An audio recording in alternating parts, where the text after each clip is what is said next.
আসসালামু আলাইকুম। আহ বাংলাদেশের স্বৈরাচার পতন পরবর্তী যে অর্থনৈতিক অবস্থা, সেটা স্বৈরাচার থাকাকালীন সময় থেকে এখন অবধি একেবারেই নাজুক অবস্থায় আছে এবং আমাদের ইনফ্লেশন রেট ইতিহাসের সবচেয়ে হাই। এটার কারণ কি, আমাদের ফরেন রিজার্ভের যে যা ছিল সব খেয়ে চেটে পুটে তারা বিদেশে পাচার করে ভেগেছে। প্রায় 100 থেকে 150 বিলিয়ন ডলার তারা পাচার করেছে বিদেশে, এবং একই সঙ্গে তারা আমাদের যে আমাদের উপরে ঘাড়ের উপরে প্রায় 93 বিলিয়ন ডলার্সের লোন আমাদেরকে দিয়ে দিয়ে তারা পালিয়েছে। তো এখান থেকে আসলে উত্তরণ করাটা এই মুহূর্তে অনেক চ্যালেঞ্জিং আমাদের জন্য, এবং সেটা উত্তরণ করার জন্য আমরা আসলে কি করতে পারি সেটা নিয়ে আমরা কথা বলি। আমাদের আমার ছোট্ট নলেজে যদি আমি বলার চেষ্টা করি যে আসলে কোন কোন দিকগুলো আমি দেখছি যেটা আসলে এখানে এই উত্তরণ করার জন্য জরুরি। আহ, এর মধ্যে দুইটা ব্যাপার বলি, সেটা হচ্ছে যে বাংলাদেশের অর্থনৈতিক অবস্থা দিক, মানে যে কোনো দেশের অর্থনীতি কি হচ্ছে দুই ধরনের। এক হচ্ছে ইন্টারনাল ইকোনমিক্স, এক হচ্ছে এক্সটার্নাল ইকোনমিক্স। ইন্টারনাল ইকোনমি কোনটা, যে আমাদের দেশের মধ্যে আমরা যে প্রোডাকশন থেকে শুরু করে একজন আরেকজনের হাত ধরে টাকা যে এক হাত থেকে আরেক হাতে যাচ্ছে, এই এই যে রোটেশনটা, এটা হচ্ছে ইন্টারনাল ইকোনমিক ক্যাশ ফ্লো বা সার্কুলেশন যেটা আর কি। এবং এক্সটার্নাল ইকোনমি কোনটা, আমাদের বিদেশ থেকে যে ফরেন রেমিটেন্স আসছে, সেটা আমাদের রপ্তানির মাধ্যমে হোক, আমাদের প্রবাসীদের আয়ের পাঠানো রেমিটেন্সের মাধ্যমে হোক, বা আমাদের আইটি ইন্ডাস্ট্রি থেকে আনা ফরেন কারেন্সি হোক, সেটা আমরা এই টাকাগুলো আমাদের এখানে ঢুকছে। একই সঙ্গে আমরা বিভিন্ন জিনিস আমদানিও করছি, র ম্যাটেরিয়াল থেকে শুরু করে অনেক কিছু। তো ওখান থেকে আবার আমাদের মুদ্রাগুলো, বৈদেশিক মুদ্রাগুলো বিদেশে রপ্তানি হচ্ছে। তো এই এই যে রোটেশন, এই সেটা হচ্ছে এক্সটার্নাল ইকোনমিতে রোটেশন হচ্ছে, যে বৈদেশিক মুদ্রার যে সার্কুলেশন সেটা হচ্ছে। তো আমাদের এখানে যে ফরেন রিজার্ভ, সেটা একদম তলানিতে, প্রায় 10 বিলিয়ন ডলার বা তারও কমে চলে এসছে। এবং এইটার আসলে কি সমাধান আমাদের এই মুহূর্তে সবচেয়ে ভালো জানেন হচ্ছে যারা এই বিষয়ে বিজ্ঞ।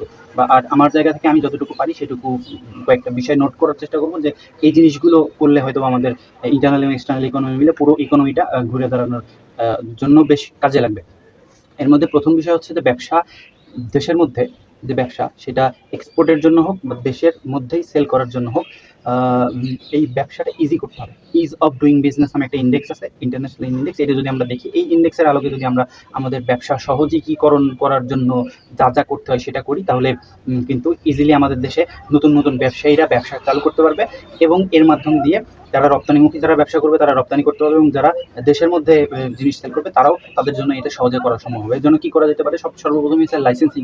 লাইসেন্সিং এর যে হয়রানিটা আমাদের এখানে হইতে হবে, এবং যে ঘুষের প্রচলনটা আছে, এটা বন্ধ করে দিয়ে টোটালি অনলাইন করে আমাকে এমন ব্যবস্থা করে দিতে হবে যে আমি উইদিন হাফ অ্যান আওয়ার আমি বসে যত রকম লাইসেন্সিং, আমরা একটা ফ্যাক্টরি দেওয়ার জন্য হোক, একটা অফিস করার জন্য হোক, বা একটা দোকান দেওয়ার জন্য হোক, যাই হোক না কেন, আমি সুপার শপ দেবো, যাই দেবো, সেটার জন্য আমি যেন ঘরে বসে অনলাইনেই আমি আমার লাইসেন্সিং এর জন্য অ্যাপ্লাই করতে পারি, এবং সেটা within 2-3 days or maximum 7 days আমি এর মধ্যে এটা আমার হাতে পেয়ে যাই, এই লাইসেন্সটা। এটা করা খুবই জরুরি। এবং শুধু এই লাইসেন্সিং না, অন্যান্য ব্যবসা সংক্রান্ত যত রকম ডকুমেন্ট বা ডকুমেন্টেশন, সব কিছু অনলাইনে থাকাটা জরুরি। যেমন একটা কেউ কোনো কিছু প্রোডাকশনের জন্য ফ্যাক্টরি দিল, সেই র মেটেরিয়ালটাকে ইম্পোর্ট করতে হচ্ছে এখন এই মুহূর্তে। ইম্পোর্ট করতে গেলে আমরা কি করি, এইচএস কোড বা চায়না থেকে অনেক প্রোডাক্ট আমরা এন্ড প্রোডাক্ট আমরা নিয়ে আসি, সেখানকার জন্য প্রত্যেকটা প্রোডাক্টের জন্য এইচএস কোড থাকে কাস্টমসে, যেটা যারা ওখানে ট্যারিফ, ভ্যাট, ট্যাক্স, এআইটি যে কোনো নামে বসানোর জন্য, চার্জ নেওয়ার জন্য আমাদের ওই এইচএস কোড ব্যবহার করে। তো এইচএস কোডটা আসলে মানে ওপেন না পাবলিকলি, আমরা ব্যবসায়ী হিসেবে যখন খুঁজি তখন এইচএস কোড খুঁজে পাওয়া খুবই খুবই কঠিন। এটা আমরা শুধু সিএনডেভ এজেন্টের কাছ থেকে মানে খুঁজতে হয়, এবং তারাও সঠিক মানে ইয়েটা দিতে পারে না। তো এইচএনএস কোড ওপেন থাকতে হবে পাবলিকলি, যেন যে কেউ দেখে প্রত্যেকটা প্রোডাক্ট বাই প্রোডাক্ট এই কোড দেওয়া থাকতে হবে, যে এই কোডের এগেনস্টে আমার এআইটি হোক, ভ্যাট হোক, ট্যাক্স হোক, এতটুকু এত পরিমাণ, এটা জানাতে হবে, যার ফলে ইম্পোর্ট করাটা যে কারোর জন্য ইজি হয়ে যায়। ইম্পোর্টটা ইজি করতে হবে, কেননা এই মুহূর্তে আমাদের র ম্যাটেরিয়াল আমরা স্বয়ংসম্পূর্ণ না, আমাদের স্বয়ংসম্পূর্ণ হইতে গেলে সময় লাগবে। সো এই মুহূর্তে আমাদের র ম্যাটেরিয়ালসটা ইম্পোর্ট করার জন্য, বা এন্ড প্রোডাক্ট চায়না থেকে যে প্রোডাক্ট আমরা এখনো নিজেরা তৈরি করতে পারি না, সেটার জন্য আমাদের এখানে করতে হবে, এবং মেশিনারি জন্য আমাদের অনেক সময় নিয়ে আসতে হয়, সেটার জন্য এই সিস্টেমটা খুবই বেশি জরুরি। তো এগুলো খুব ইজি করে দিতে হবে। আদারওয়াইজ বিজনেসের সামনে আগানো বা বিজনেস নিয়ে বিজনেসের ডেভেলপমেন্ট করাটা বাংলাদেশে খুবই কঠিন, এবং একটা মিথ যেটা আছে সেটাকে সরাতে হবে। এবং পাশাপাশি এই যারা এনআরবি ট্যাক্সের যারা আছে, তাদের থেকে শুরু করে পুলিশ, এদেরকে পুরোপুরি ব্যবসা থেকে দূরে রাখতে হবে। এনআরবি যখন ইচ্ছা যাকে ইচ্ছা তখন অগ্রিম ট্যাক্স নিচ্ছে। আমি যে ব্যবসা করিনি, আমি যে ইনকাম করিনি, আমি জানি না যে আমার ইনকাম পরের বছর হবে কিনা, আমার আগের বছরই এনআরবি অগ্রিম ট্যাক্স নিয়ে রাখছে। এটা এর থেকে মানে জঘন্য জিনিস আরেকটা হওয়ার কোনো কারণ নেই। তো এই জিনিসটা বন্ধ করতে হবে, পুলিশের মেডলিং বন্ধ করতে হবে, হয়রানি বন্ধ করতে হবে। পুলিশ ব্যবসায়ীদেরকে যেখানে ইচ্ছা সেখানে গিয়ে যা ইচ্ছা তাই বলে হয়রানি করতেছে, এটা হতে পারে না। এই হয়রানিটা বন্ধ করা খুবই জরুরি। এবং পুলিশকে আলাদা একটা দরকার লাগে বিজনেস রিলেটেড ফাইন্যান্সিয়াল ডিপার্টমেন্ট বা বিজনেস ডিপার্টমেন্ট আলাদা থাকবে, যারা এই এই এই জিনিসগুলো দেখভাল করবে। ব্যবসায়ীদেরকে, ব্যবসা প্রতিষ্ঠান, শিল্প প্রতিষ্ঠান, অফিস, এই ধরনের ইয়েতে তারা পুলিশের অল্টারনেটিভ হিসেবে কাজ করবে। এবং পুলিশ তাদের অনুমতি ছাড়া, তাদের প্রেজেন্স ছাড়া ওখানে যেতে পারবে না। এবং এনআরবি কখন কতটুকু ট্যাক্স নিতে পারবে সেটা নির্ধারণ করে দিতে হবে। তাদেরকে এত ইন্ডিপেন্ডেন্স দেওয়া উচিত না যে তারা যখন ইচ্ছা, তার কাছে ইচ্ছা টাকা নিয়ে সেটা যা ইচ্ছা তাই করতে পারে। এটা হইতে পারে না। বাংলাদেশের বিজনেস ডেভেলপমেন্টের জন্য এটা সরানো খুবই জরুরি। এবং বিভিন্ন যে ট্যাক্স নেওয়া হয়, সেই ট্যাক্স নিয়ন্ত্রণহীন ট্যাক্স নেওয়া হয় এবং একই প্রোডাক্টের উপরে দেখা যায় 10, 15, 20, 25 বারও ট্যাক্স দিতে হচ্ছে ক্ষেত্র বিশেষে। সেটা র মেটেরিয়াল থেকে শুরু করে এন্ড প্রোডাক্ট পর্যন্ত, কাস্টমার যে কিনছে সেখান পর্যন্ত বারংবার ট্যাক্স দিতে হচ্ছে। একটা প্রোডাক্টের ট্যাক্স একবার থেকে দুইবার, এর বেশি ট্যাক্স হওয়ার কথা না, উচিত না। একজন যদি ট্যাক্স দিয়ে দেয় সেটাতে, পরবর্তীতে আর ট্যাক্সের দরকার নেই। তখন আমি কেন বারবার এটার জন্য একই প্রোডাক্টে বারবার ট্যাক্স দেবো? এটা প্রোডাক্টের দাম বাড়ছে এবং মানুষের ক্রয় ক্ষমতার বাইরে এটা চলে যাচ্ছে। এটা হওয়া উচিত না। এরপরে আসেন হচ্ছেন যে রপ্তানি যখন করবে, কেউ যখন প্রোডাক্ট এখানে দেশে তৈরি করবে, অবশ্যই সে রপ্তানি টার্গেট করবে। এই রপ্তানিটা খুবই সহজ করতে হবে। এবং এর একটা জাস্ট একটা আইটি রিলেটেড এক্সাম্পল আমি দিই যে অ্যামাজন অ্যাফিলিয়েট নামে একটা জিনিস আছে, যেটা আমেরিকাতে এবং আপনি ইউরোপে, ইউকে, ইউরোপ আলাদা, এই তিনটা জায়গার যে কোনো জায়গাতে আপনি এখন এই মুহূর্তে অ্যাফিলিয়েশনে ঢুকে আপনি চায়না থেকে প্রোডাক্ট অর্ডার করে সরাসরি আপনার থাকতে হবে না, জানতে হবে না, আপনি পেমেন্ট করে দেবেন, চায়না থেকে প্রোডাক্ট চলে যাবে আমেরিকান ওয়্যার হাউসে, সেখান থেকে আপনার নামে ওটা প্রোডাক্ট সেল হবে, আপনি ওখান থেকে কমিশন পাবেন, লাখ লাখ ডলার আপনি দেশে নিয়ে আসছেন। তো এইটা অ্যাফিলিয়েশন যারা করছে তারা যদি প্রোডাক্টটা, এই অ্যাফিলিয়েশনের যে প্রোডাক্টটা, সেই প্রোডাক্টটা যদি বাংলাদেশ থেকে এক্সপোর্ট করা যায়, তাহলে দুই ধরনের ইনকাম, অ্যাফিলিয়েশন ইনকাম এবং এক্সপোর্টের যে প্রোডাক্ট ইনকাম, সেটা আমাদের ইনকাম এখানে বুস্ট করা সম্ভব। তো এই জায়গাটাতে একটু নজরদারি দিতে হবে, এক্সপোর্টটা সহজ করতে হবে, যাতে উইদিন 2-3 ডেজ আমি একটা প্রোডাক্ট আমেরিকাতে পাঠিয়ে দিতে পারি, যেভাবে হোক, সেটা বিমানে হোক, আমি শিপে গেলে পরে বেশি দিন সময় লাগে, আমি যদি ফুল শিপ পাঠিয়ে দিতে পারি একটা, তাহলে আমার একটা শিপ একদিনে লোড হয়ে আমি উইদিন 10-15 ডেজ আমি যে কোনোভাবে সেখানে পৌঁছে যেতে পারতেছি। যাই হোক, মোটামুটি কম বেশি এরকমই লাগবে। তো এই জিনিসগুলোতে আমাদের নজর দেওয়া দরকার। আমাদের বিনিয়োগ পদ্ধতি আধুনিকরণ করতে হবে এবং বিনিয়োগ করার সুযোগ সবাইকে দিতে হবে। মাইক্রো ক্রেডিটদের আমাদের উদ্যোক্তা, আবিষ্কারক যিনি, তিনি এখন আমাদের বর্তমান ইন্টারিম সরকারের প্রধান উপদেষ্টা। তো মাইক্রো ক্রেডিটের একটা মানে অন্য রূপ হচ্ছে ক্রাউড ফান্ডিং। এবং ক্রাউড ফান্ডিং ইন্ডিভিজুয়াল ইয়েতে বিজনেসের কাছে দেয়। তো ক্রাউড ফান্ডিং, অ্যাঞ্জেল ইনভেস্টমেন্ট, তারপর অন্যান্য আছে মিউচুয়াল ফান্ড, হেজ ফান্ড থেকে শুরু করে বিভিন্ন ধরনের ফান্ডিংয়ের ব্যবস্থা আছে। এই ফান্ডিংগুলোর ব্যবস্থা রাখতে হবে, যাতে করে যে কোনো ছোটোখাটো বিজনেসম্যান যারা আছে, ব্যবসা করতে চায়, তারা যেন ব্যবসাতে ইনভেস্টমেন্ট পায়। এবং যারা ইন্ডিভিজুয়াল, যাদের কাছে টাকা আছে, যারা ব্যবসাতে আগ্রহী না, তারা যেন ব্যাংকে না রেখে, ব্যাংকে টাকা ফেলে রাখা মানে আমাদের হচ্ছে টাকাটা আইডল মানি।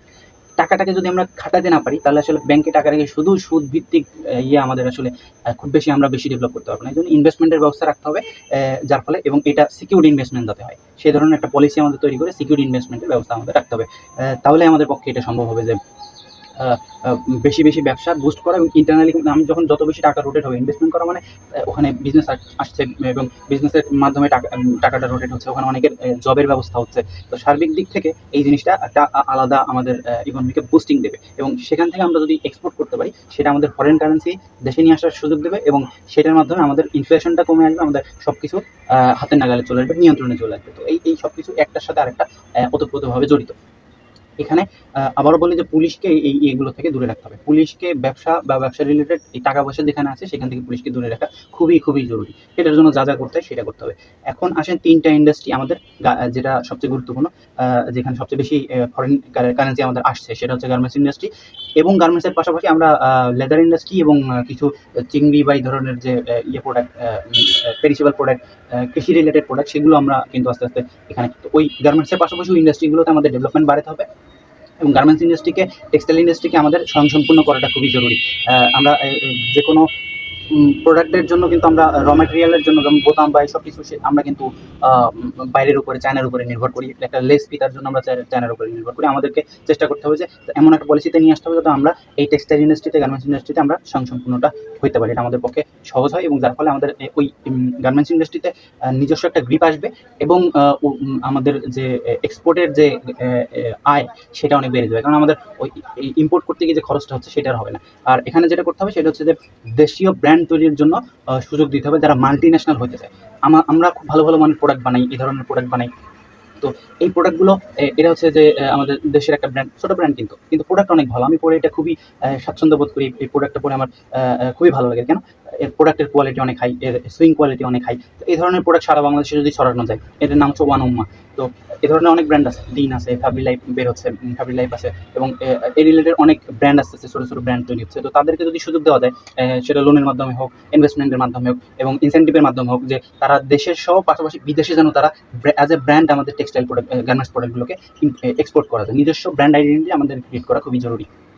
এটা একটা এবং ওই জিনিসটা যে এক্সপোর্টে এবং ট্রান্সপোর্টে এবং কাস্টমসে, ইম্পোর্ট এক্সপোর্টে এই গার্মেন্টস ইন্ডাস্ট্রিকে খুব বেশি সুযোগ সুবিধা দিতে হবে। আইটি ইন্ডাস্ট্রিতে আসেন যে আইটিতে হাই স্পিডের ইন্টারনেট খুবই জরুরি, এবং এখানে পেমেন্ট সিস্টেমটা হাই স্পিডের ইন্টারনেট সারা বাংলাদেশে দিতে হবে। যে কোনো কোনায় বসে যে কেউ যাতে আইটিতে কাজ করতে পারে, ফ্রিল্যান্সিং করতে পারে, বা আইটি ইন্ডাস্ট্রিতে সাপোর্ট দিতে পারে বিদেশিদেরকে। এবং এখানে পেমেন্ট সিস্টেমটার ব্যবস্থা করতে, যেমন পেপ্যালের মতো পেমেন্ট সিস্টেম, যে বৈদেশিক যে মুদ্রা আয় করছে সেটা কিন্তু দেশে আসছে না বেশিরভাগ ক্ষেত্রে। বড় বড় আইটি ইন্ডাস্ট্রি সিঙ্গাপুরে বা দুবাইতে তাদের অফিস করছে, এবং সেই অফিসে তারা ওখানে তাদের পেমেন্টটা নিচ্ছে। কেননা আমাদের এখানে পেমেন্ট নেওয়ার সুযোগ নেই। তাহলে আমাদের লসটা কোথায়? দেখেন কত বড় লস। আমাদের যে কারেন্সি, ফরেন কারেন্সি দেশে আসার কথা, সেটা হুন্ডির নামে বিভিন্নভাবে আমরা আটকে দিয়ে সেই টাকাগুলো আমরা দেশে ঢুকতে দিচ্ছি না। সেটা এই যে যারা চোর ছেচর ছিল তাদের ব্যক্তি স্বার্থে এটা তারা করছে। তো এখন আমাদের চোর চোট্টামির সুযোগ নেই, সেই পরিস্থিতি নেই। তো আমরা এই ব্যবস্থা করবো যাতে সরাসরি আমরা দেশের টাকাটা দেশে আসে। এবং পাশাপাশি আইটি সার্ভিসগুলো দেওয়ার জন্য কিন্তু প্রচুর টুলস কিনতে হয়। সেই টুলসের পেমেন্ট কিন্তু আমরা এখান থেকে দেশে বসে করা যায় না। তো সেটারও ব্যবস্থা কিন্তু এখানে রাখতে হবে। এবং দেশি প্রতিষ্ঠানগুলোকে সর্বোচ্চ গুরুত্ব দিতে হবে। দেশে যারা সার্ভিস দিচ্ছে, আইটি বা সফটওয়্যার বেসড সার্ভিস, তাদেরকে সর্বোচ্চ সুযোগ সুবিধা দিয়ে, ইনসেন্টিভ দিয়ে হোক, বা সুযোগ সুবিধা দিলেও তারা অনেক গ্রো করতে পারে। যেটা সর্বোচ্চ উদাহরণ আমরা পাঠাও হিসেবে দেখি। তো ইউনিফাইড একটা পেমেন্ট সিস্টেম আমাদের এখানে দেশে হতে পারে, সেটার জন্য আমরা ব্যবস্থা করতে পারি। লেজুর ভিত্তির কোনো আইটিতে যেন সুযোগ না থাকে। এই ধরনের যে এজেন্সি বা ইয়েগুলো আছে, যেমন ই কমার্সের জন্য ই ক্যাব নামে একটা এজেন্সি আছে, আইটির জন্য বেসিস নামে আছে। এই ধরনের এজেন্সির উপরে ডিপেন্ডেন্সিটা আসলে কমাইতে হবে। এবং এই এজেন্সিগুলো যাতে ঠিকভাবে যদি এরা না কাজ করতে পারে, তাহলে এদের উপরে ভরসা করে শুধু এদের মানে এদের সঙ্গে অ্যাফিলিয়েশন না থাকলে অমুক সার্ভিস পাওয়া যাবে না, এটা আসলে হওয়া উচিত না। তারা যদি সঠিকভাবে কাজ করতে পারে করুক, আর যদি সেটা না পারে সবকিছু ইন্ডিপেন্ডেন্ট করে দেওয়া হোক, যার যার মতো স্বাধীনভাবে। এটা গভর্নমেন্ট ট্রেস রাখুক যে কতজন ফ্রিল্যান্সার আছে, কতজন রেজিস্টার করছে, এবং রেজিস্ট্রেশনটা অনলাইনে তারা করুক, যে হ্যাঁ আমি অ্যাজ আ ফ্রিল্যান্সার আমি এখানে রেজিস্ট্রেশন করলাম, I am doing freelancing, I mean IT, providing the services to the foreigners. এটা তো। এবং বিদেশি টেন্ডারের ক্ষেত্রে ডিপ্লোম্যাটিক সহায়তা প্রদান করাটা জরুরি। অনেক বড় আইটি প্রতিষ্ঠান টেন্ডার করে তারা আইটি সার্ভিসগুলো মানে ভেন্ডরদের কাছে দেয়। তো সেখানে আমাদের ডিপ্লোম্যাটিক সহায়তাটা করা দরকার। একই জিনিস কিন্তু আমাদের ম্যান পাওয়ারের ক্ষেত্রে করতে হবে, যে ডিপ্লোম্যাটিক যে আমাদের ইয়েগুলো আছে, অফিসগুলো আছে, তাদেরকে অ্যাক্টিভ করে এই ইউরোপিয়ান কান্ট্রি, আমেরিকান কান্ট্রিগুলোতে যেন আমাদের স্কিল ওয়ার্কাররা যেতে পারে, সেটার ব্যবস্থা করতে হবে। এবং স্কিলড ওয়ার্কার আমাদের তৈরি করতে হবে, আমাদের ওই ধরনের প্রতিষ্ঠান তৈরি করতে হবে যে ধরনের প্রোডাক্ট কাজগুলোর ডিমান্ড আছে, সেই কাজগুলো আমাদের এখানে আমরা যেন শিখিয়ে পাঠাতে পারি। যেমন কোন ইউরোপের কথা বলি, আমেরিকার কথা বলি, যে কোন কাজগুলো ডিমান্ড বেশি। Plumbing, electrician, scaffolding, heavy equipment যেমন ক্রেন আছে, এক্সকাভেটর আছে, এই ধরনের ইকুইপমেন্টগুলো, বা ফোর্কলিফট আছে, এই ধরনের প্রোডাক্টগুলো চালানোর জন্য ডিমান্ড অনেক বেশি, লোক নাই তাদের কাছে। এবং পাশাপাশি একটা হচ্ছে ড্রাইভিং, হেভি মানে বড় লরি গাড়ি, যেটা ট্রাক, আমেরিকাতে সেমাই ট্রাক বলে, লরি বলে ইউরোপে বা ইউকেতে। তো এই সেমাই ট্রাকগুলো আমরা চালানোর জন্য তাদের প্রচুর ড্রাইভার দরকার, যেটা স্কিলড ফোর্স হিসেবে তারা পায় না সবসময়। তো জার্মানিতে প্রচুর ডিমান্ড, ইউরোপের অন্যান্য কান্ট্রিগুলোতে ডিমান্ড। আমরা যদি কাজ শিখিয়ে, ইংরেজি শিখিয়ে যদি আমাদের লোকদেরকে এই কাজগুলো শিখিয়ে পাঠাতে পারি, তাহলে কিন্তু এটা হাই পেইং জব। এগুলো কিন্তু ছোটোখাটো কাজ করতে শুধুমাত্র মিডল ইস্ট বেসড কেন আমরা হবো, যে ওখানে গিয়ে আমরা শুধু জেনিটর হিসেবে কাজ করবো, এই ধোবো, ইয়ে ধোবো, এগুলো আমরা না করে আমরা বড় দিকে চোখ দিই। যেমন ড্রাইভিংয়ের ক্ষেত্রে সেমাই ট্রাক ড্রাইভারদের বেতন 4,000 ইউরো পাউন্ড থেকে শুরু করে 7,000, 10,000, 12,000 পাউন্ড ডলারে চলে যায়। এটা high paying job. Heavy machineries ইকুইপমেন্টেও একই জিনিস, ইলেকট্রিশিয়ান, প্লাম্বার, স্ক্যাফোল্ডিং, সব কিছুতে কিন্তু একই রকম হাই পেইং জব এগুলো প্রত্যেকটা। এই ধরনেরগুলোতে আমাদের ফোকাস দিতে হবে, এবং এখানে একটা ট্রেনিং ফ্যাসিলিটিস তৈরি করতে হবে, যাতে করে আমাদের দেশের মানুষদেরকে আমরা ট্রেন করে ওখানে পাঠাতে পারি এই বিষয় কাজগুলোতে ইয়ে করার জন্য, চাকরি নেওয়ার জন্য। তাহলে আমাদের রেমিটেন্সের পরিমাণ অল্প মানুষদের অনেক বেশি বেড়ে যাবে। এটা একটা। তো এই ম্যান পাওয়ারদেরকে বিদেশে পাঠানো, তাদেরকে ট্রেনিং করা, ইংরেজি শেখানো, এবং এই কাজগুলো হাইলি শেখানো। আরেকটা আছে ওয়েল্ডিংয়ের কিন্তু অনেক হাই ডিমান্ড। তো আমরা সর্বধরনের ওয়েল্ডিংও যদি মানুষকে শিখে পাঠাতে পারি, তাতেও কিন্তু অনেক বেশি হাই আর্নিংয়ের ব্যবস্থা তাদের হবে। হাই লাইফ মানে একটা মানে ল্যাভিশ লাইফ তারা পাবে, একটা সেটেল লাইফ তারা পাবে। এখানে দেশে তারা ওই ফরেন ইনকামগুলো তারা পাঠাতে পারবে, আমাদের ফরেন কারেন্সি বাড়বে, আমাদের ফরেন রিজার্ভ বাড়বে, এটা আমাদের জন্য লাভ। এবং তাদেরকে কোনো রকম হয়রানি ছাড়া কোনো রকম দালাল ছাড়া যেন আমাদের সরকারি প্রসেসে অনলাইন অ্যাপ্লিকেশনের মাধ্যমে আমরা বিদেশে পাঠাতে পারি, সেটার ব্যবস্থা রাখতে হবে। এবং আরেকটা বলবো যে পার্সোনাল আমাদের দেশে যারা থাকবেন, যাদের কাছে টাকা পয়সা আছে এবং ফান্ডিং আছে, তাদের জন্য একটা ব্যবস্থা রাখতে হবে যে যারা ব্যবসা করতে পারে না বা যারা চাকরি করছে বা পাশাপাশি কিছু একটা করতে চাইছে, ব্যবসার পাশাপাশি কিছু একটা করতে চাইছে, তাদের জন্য ইনভেস্টমেন্টের ব্যবস্থা রাখতে হবে। যে শেয়ার বাজারটাকে আপনি স্ট্রং করতে হবে, খুব শক্তিশালী একটা শেয়ার বাজারের ব্যবস্থা করেন। খুব আচ্ছা, শেয়ার বাজারের পাশাপাশি আমাদের ফরেক্স ট্রেডিংটাকেও লিগালাইজ করা উচিত। আমাদের কাছে মনে হয় যে ফরেক্স ট্রেডিং হচ্ছে হুন্ডি বা এরকম কিছু একটা ট্রেন্ড চলে আসছে, কিন্তু $100 বিনিয়োগ করে যারা ট্রেডার, ভালো ট্রেডার, তারা কিন্তু $1000 ইনকাম করছে অনেক সময়। তো ওই টাকাটা কিন্তু দেশে আবার ফিরে আসছে।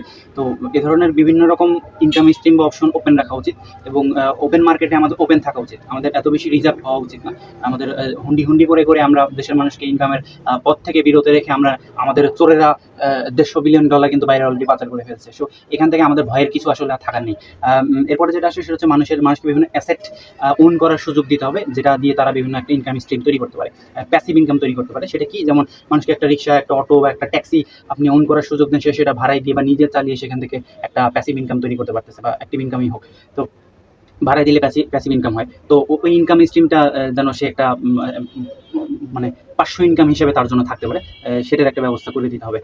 যার ফলে মাল্টিপল ইনকাম স্ট্রিম ছাড়া কিন্তু এখন এই যুগে একটাই ইনকাম দিয়ে চলা মুশকিল। তো ওইটার বার্ডেন আসলে গভর্নমেন্টের একার পক্ষে নেওয়া সম্ভব হবে না। যার ফলে তারা যদি এগুলো সব ওপেন করে দেয়, তাহলে মানুষের আলাদা আলাদা ইনকাম স্ট্রিম যখন তারা তৈরি করতে পারবে, আয়ের পথ যখন তারা তৈরি করতে পারবে, তখন কিন্তু তাদের একটা সচ্ছলতা চলে আসবে, যেটার চাপ কিন্তু গভর্নমেন্টের হাত থেকেও অনেকখানি কমে যাবে। তো এই জিনিসটা আমাদের খেয়াল রাখা উচিত এবং বিভিন্নভাবে বিনিয়োগ করার মাধ্যম দেওয়া উচিত। যেমন ক্রাউড ফান্ডিং হোক, অ্যাঞ্জেল ইনভেস্টমেন্ট হিসেবে বিভিন্ন বিজনেসে ইনভেস্ট করার যে সুযোগ, সেগুলোকে লিগ্যালাইজ করে দেওয়া উচিত, যাতে করে মানুষ শেয়ার বাজার থেকে শুরু করে, ফরেক্স ট্রেডিং থেকে শুরু করে, যে কোনো অ্যাসেটে বিনিয়োগ থেকে শুরু করে এই ধরনের কোনো একটা বিজনেসে যেন সে বিনিয়োগ করতে পারে এবং সেটা লিগ্যালাইজড হয়, সেগুলো সিকিউরড হয়, সেটার ব্যবস্থা গভর্নমেন্টের তরফ থেকে যেন থাকে, সেটার একটা ব্যবস্থা রাখতে হবে। তাহলে মানুষের আয়ের পদ্ধতি তৈরি হবে, আমাদের মানি রোটেশনটা বাড়বে এবং একই সাথে আমাদের যে কারেন্সি, আমাদের যে রিজার্ভ, সেটা বাড়বে, আমরা বিদেশি মুদ্রা আয় বাড়বে, রিজার্ভ বাড়বে, আমাদের ইনফ্লেশনটা কমে যাবে, আমাদের সবকিছুর দাম যেটা বৃদ্ধি পেয়েছে সেটা কমে যাবে, আমাদের যে কোনো কিছু যখন ইম্পোর্ট করতে হয় সেটার দাম কমে যাবে।